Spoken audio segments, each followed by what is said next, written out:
Hey, good morning everybody once again. I don't know if you can really see me here. Got this placed on a cup. So hopefully you can see me now.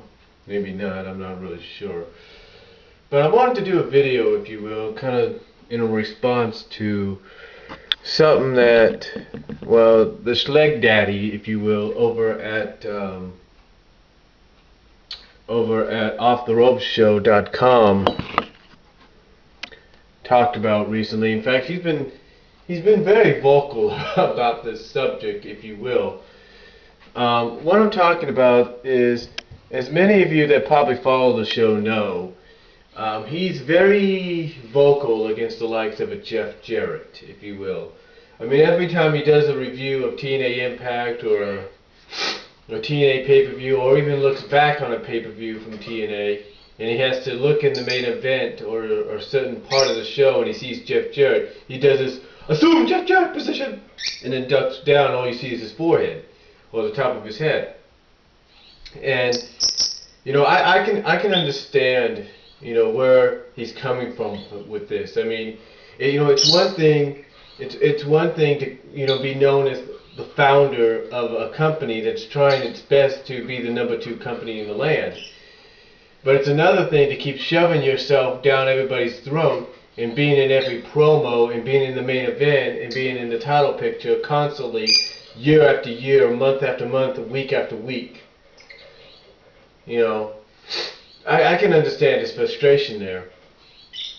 But I think I have an answer to that. You see, I think what's going on is Jeff Jarrett probably was raised with an old school mentality. Now what I'm talking about is Jeff Jarrett was probably raised by his father to depend on only one person, himself.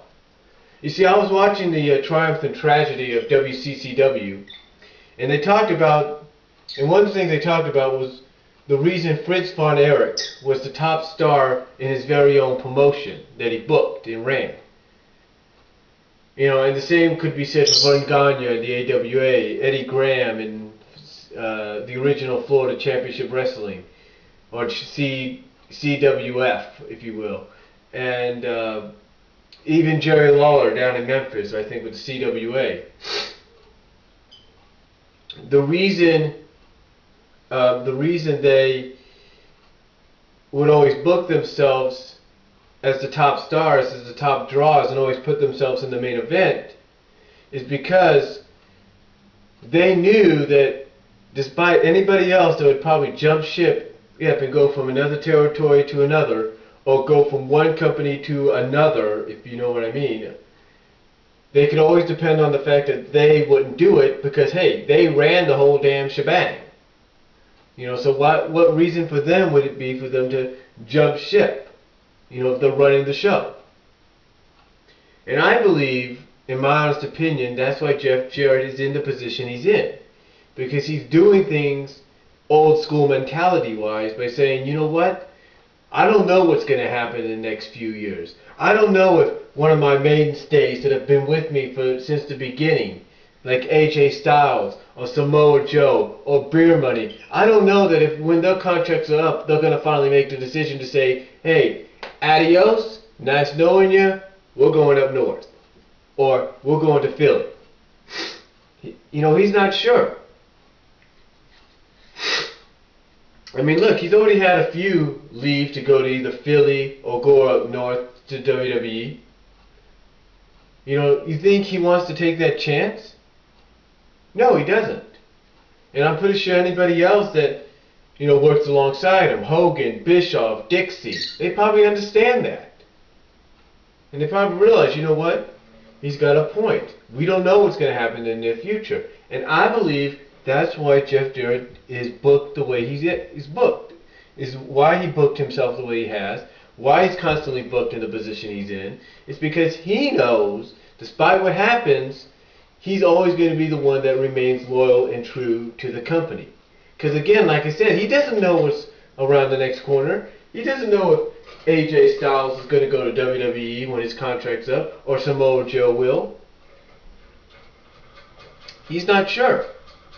You know, so why worry himself Oh, with somebody he doesn't know if they're going to stay around after a while, when he could just depend on himself. Now again, I can understand where Schlegdaddy comes from with this by saying it's getting boring, it's getting tiring, it needs to end. I can understand that. And you know what? Schlegdaddy, you have to look at it this way. Jeff Jarrett did take time away and focus the company mainly on the young guys. He did do that. But right now, TNA's in a hole, in a situation to where he's probably thinking, if I don't go out there and bust my ass and then put myself back into the position I've been put in before, who knows what's going to happen. So, because he can't depend on some guys. That's the obvious truth. That's what he's worried about. He's paranoid. He doesn't know who to depend on.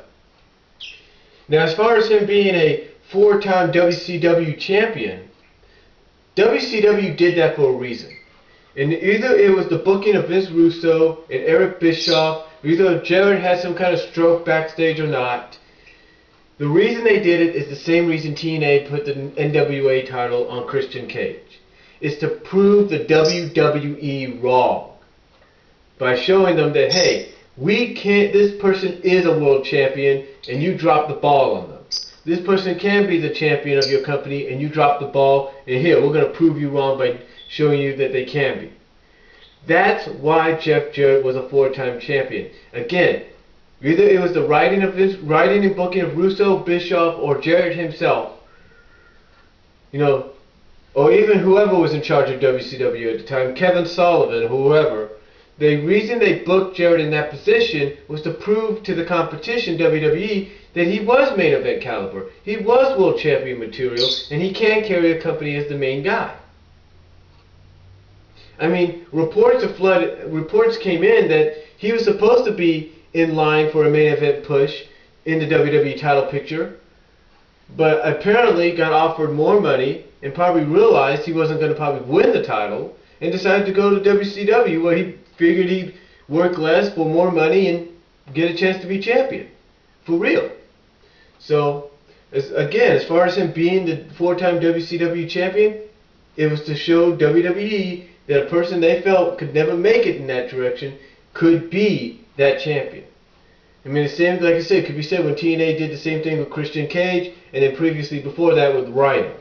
So, but that's just my take on the whole situation on Jeff Jarrett, Schlegdaddy, and hopefully you'll watch this video and you'll give me your response and tell me what you think. Do you agree with what I have to say?